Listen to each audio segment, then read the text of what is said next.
I try to convince my reader about the importance of being creative in reading, not be passive readers, but be also active readers, who will not be terrified by their own imagination and fantasy, but will be ready to use this imagination and fantasy in readings.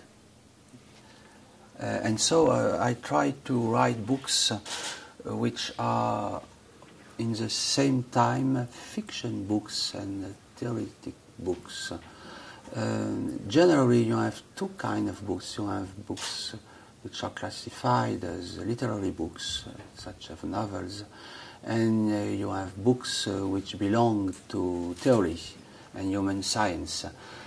I try to break the frontier, the line between these two fields, and to write books which can be read such as novels and which can be read such as books belonging to human science.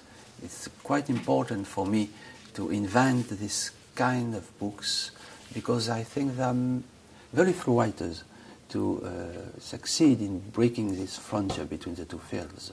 In creative reading, as I told you, there is a part of literature and there is a part of theory. It's what I explained as my desire to break the frontier, the line between theory and literature. And I try to write books which can be read as novels and which can be read as essays. And I think very few writers try to do it. So there is a playing part in my books. If you read the 3 detective novels, you can read them such as detective novels because there is an inquiry and there is an interpretation of different problems, and there is a conclusion and the designation of the real murderer in the last pages. But in the same books you have theory and concepts and sometimes I think difficult pages where I try to reflect on a theoretical problem. It's the main point of what I try to do, and I invented a new form of books which is called theoretical fictions.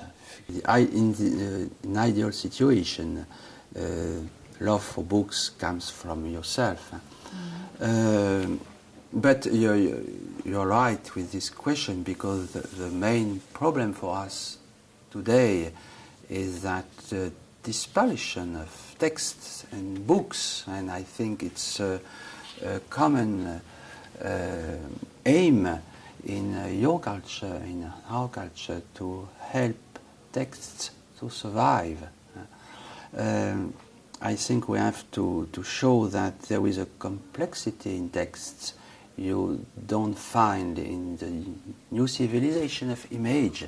I'm fond of internet and new images, but I know, I think, I'm sure that there is a kind of complexity in texts there is nowhere, and it's what we have to try to transmit future generations.